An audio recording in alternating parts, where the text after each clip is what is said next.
Hi, everyone. Welcome to the Firestarters video series. My name is Steve Scheier. I've worked in cannabis since 2018, and I talk and write about power, and I offer leaders in cannabis leadership guidance and curated advisory boards. I'm the co-author with Michael Ashley of Power Up, Essential Tools for Cannabis Business Leaders, which is available on Amazon. I'm really happy today to introduce our first guest, or our guest. His name is Brandon Gallagher. Brandon has been a client of mine for a year or so now, and I very much have enjoyed working with him and helping him move forward with his business. And Brandon, it's a great pleasure to see you here today. Yeah, thank you for having me. So I always ask my guests on the show, tell us, what is the state of cannabis from your point of view in the United States? Where are we? What do you see on the horizon? Well, I think a lot of us believe that in the next 2 to, 5 years, it will go legal. And that's why I think, there's a lot of big things going on in the industry. But I think to answer that question, it's chaotic. It's a vortex. It's ever changing. But you can also see exponential growth with companies, more professionalism, less, just fly by the seat of your pants and actual like executives, from other, professional industries becoming an actual industry as opposed to just hodgepodge, before when I started in 2014. I think it's also challenging because, whether it's a bank getting kicked out of a bank when like we aren't even cannabis touching, we're ancillary, picks and shovels, but we've been kicked out of, multiple banks. Getting traditional lines of credit, for example. I think it's hard to find investors as well because they have the pick of litter. They can choose, from multiple different companies. But I think it's exciting right now because, people believe that not only these new states like New York, all these new states coming on board. Montana is a smaller state, but it's right next to us. So these new states coming on board, but everyone believes that it's going to be legal here soon. And I think that's I could feel that, and I think we can all feel that. Yeah. So Brandon, you are, as I mentioned, the CEO of Vuber. You've started this company. It's a vaping products company, and it's unique in that it's not touching the plant, and it's yet very popular. So tell us about your background and how and why you started working in this area.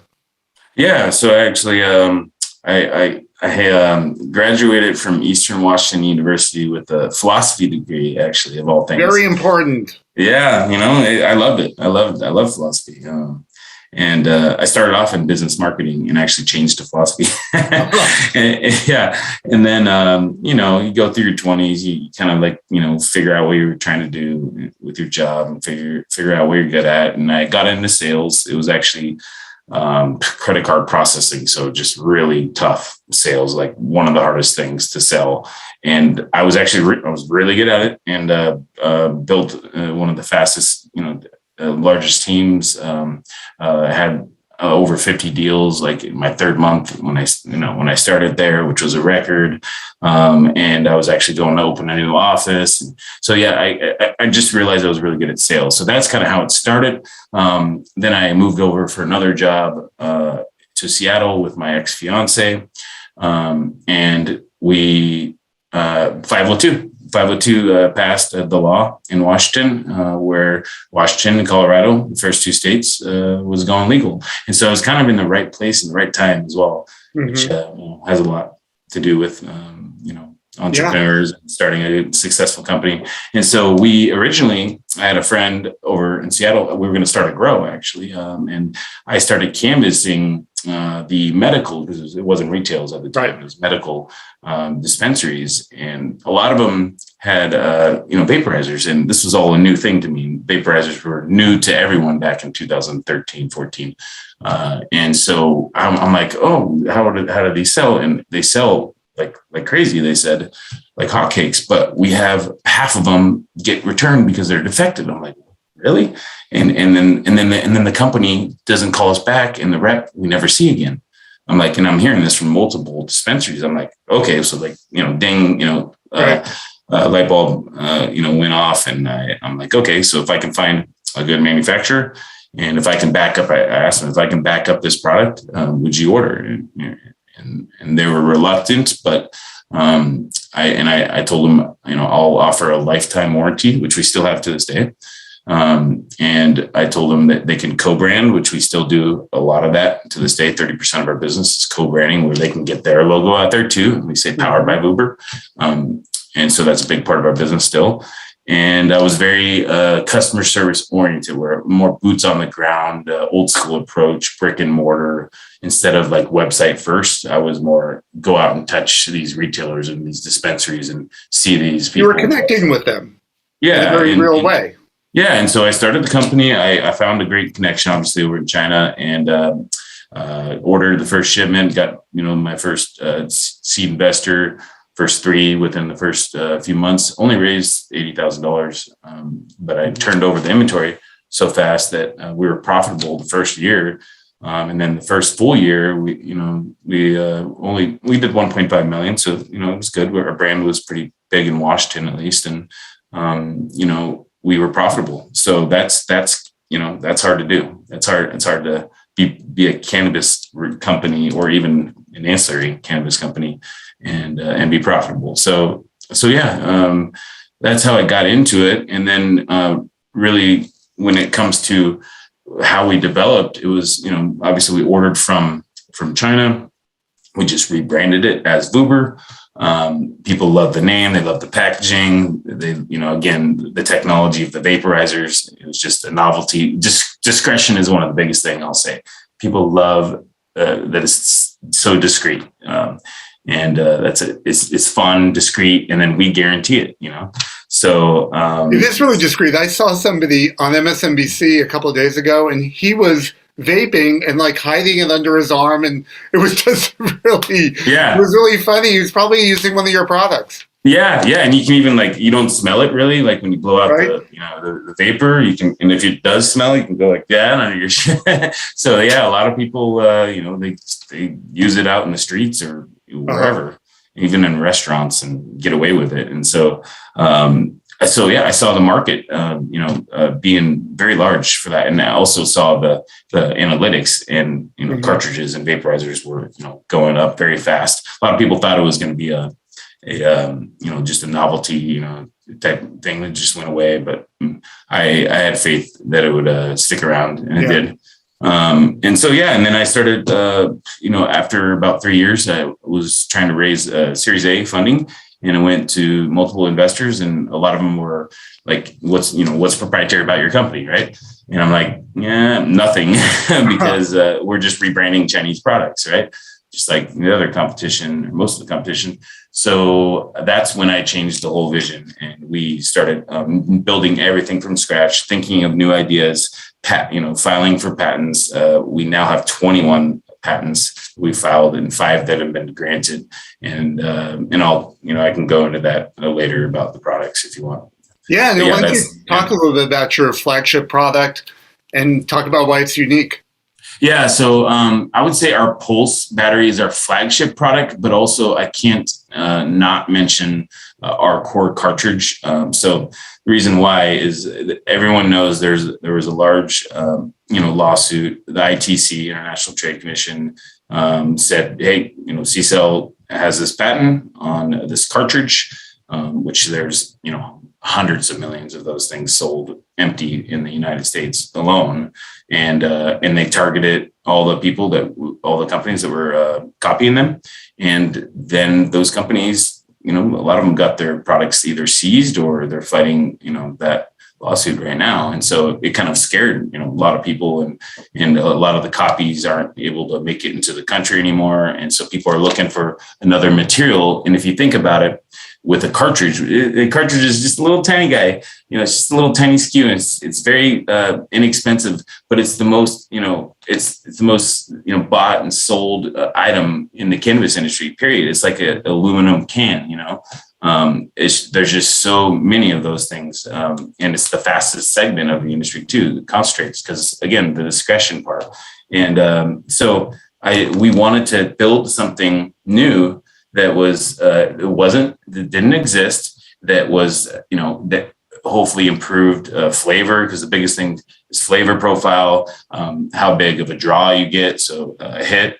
The design, of course, is important, and the price, obviously. So we wanted to, be competitive and do well on all those points. So we made of one of the 3 products actually that, like a dab rig, if the hardcore dabbers, they have usually 3 dab nails, and it's a ceramic dab nail, a stainless steel titanium dab nail, and then a quartz dab nail. So there's really only 3 nails that you would use.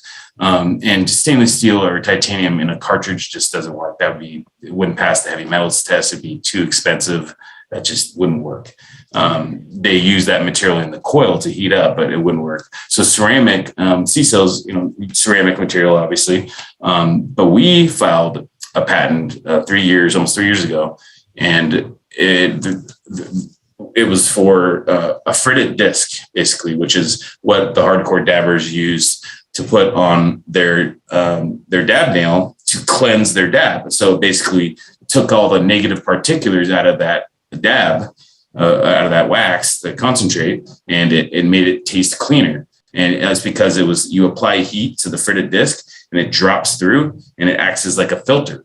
So it's not only like if we could figure out a way, we were thinking to put that in a cartridge, it would not only be an element, a different kind of elements, but it would act as a filter, so it'd cleanse the oil as well. So we did. We worked around the clock to find a way to make that fritted disc, which is, people call it quartz because it basically is, or microporous glass is a good way to think of it. And we have a utility patent on that. A year ago, we got that granted, which is very broad, and we also have multiple 34 countries that we have a PCT on for that exact utility patent.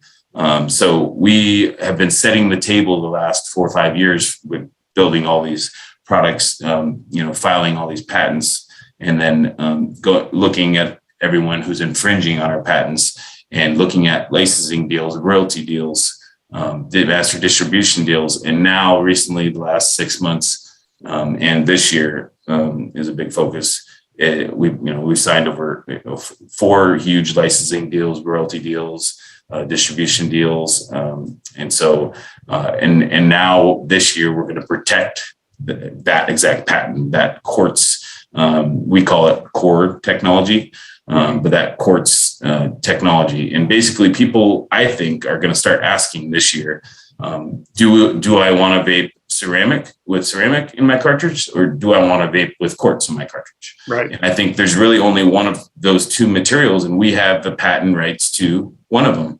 And I think it's personally, in a lot of our clients and customers who try this, it's cleaner because it acts as a filter and it doesn't degrade. So you don't inhale. If you taste anything with like a cartridge, a core or ceramic element, you're actually inhaling it. If you're tasting it, you're inhaling it. With ours, you don't taste anything. You just taste the oil, and that means you're hopefully not inhaling anything. And then you can refill it again, and it's still the same taste. With another cartridge, if you refill it, it's like you can't. It's unbearable. Right. And so, so we think it's going to be huge, and we're really excited. And we're going to start protecting all those over 100 infringers that we have on that one unit alone. And that's just the core cartridge. So we have the Pulse battery is one of the coolest. We can have a company, just for the Pulse battery alone. It basically was the first smart battery on the market. The reason why we went for those 2 items, we filed the patents for those 2 and built those first, because cartridge was the fastest going, pre-filled cartridges with fastest growing market segment, but everyone needs a battery for that, right? Right. And so all the batteries either burned out the cartridges or they didn't give enough juice, but none of them really worked that well at the time. So we designed something that, using poor man's fuzzy logic, to always get the right amount of juice, basically, for that particular oil in that cartridge. So it recognizes the resistance, the ohms, of that cartridge, and adjusts the voltage accordingly to what it's supposed to be. So it always gives you, like Goldilocks, it always gives you just the right amount, just the right hit. Yeah, exactly. So that's huge, and we got a patent on that too. And so we're going to protect that as well this year. So Vuber plans to be very disruptive this year. Very disruptive. So You created something from nothing. I mean, it was just an idea. And if you hadn't stepped in, who knows what shape the industry would be in. So what does it take to be a successful entrepreneur in the space? What were I mean, clearly you're growing more, you're thinking more, you're exploring more. And what can you share with us about what it takes to be a successful entrepreneur in the space? Yeah, for me, what's helped me is, and not everyone has this, but I just have extreme willpower. Willpower, like to be able to, if I want to get something done, or if I have to get something done, I'm going to get it done. And so that's determination, and willpower is the key for my success.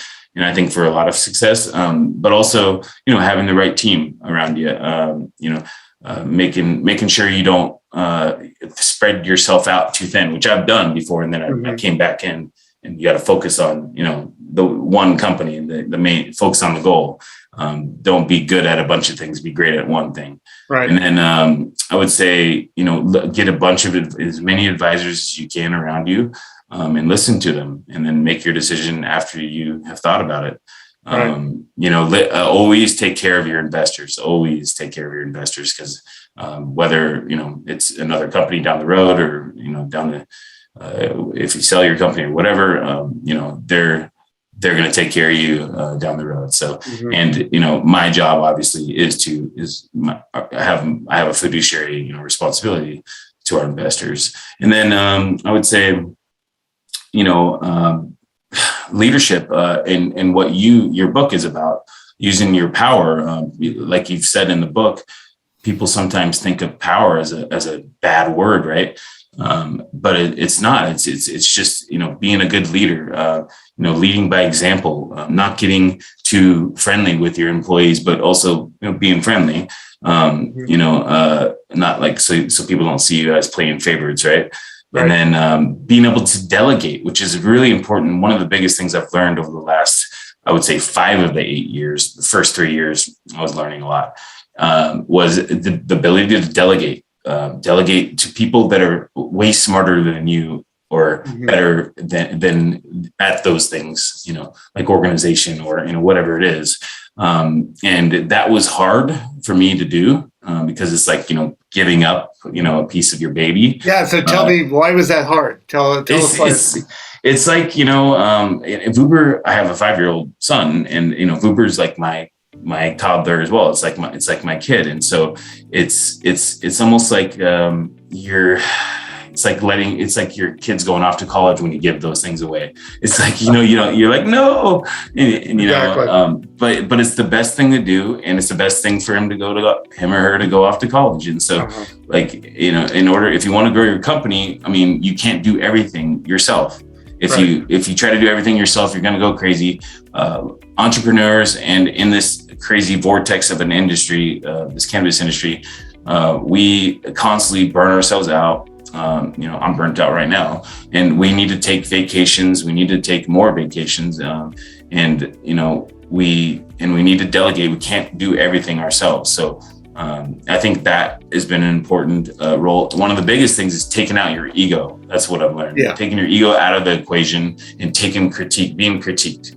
And not getting defensive when you get critiqued by your team, and having a forum to get critiqued, like every month. This is where I want you to critique the company and me, and like our COO, which is who that's my right hand person. And so it's really important to have a really good, trustworthy right hand person. I think that's another key component, because they're really the ones running operations. And another thing is, try to work on the business, not in the business. So, and don't like have the COO run the business, and then so you can work on the business. And that's been extremely helpful. Well, Brandon, it's been great to have you on the show. It's been great to work with you. And I have really seen the growth that you have experienced over the last year. You've gone through some difficult and challenging times, and you're made it through. And I think you do show all the great entrepreneurial qualities that people need to succeed in this business. And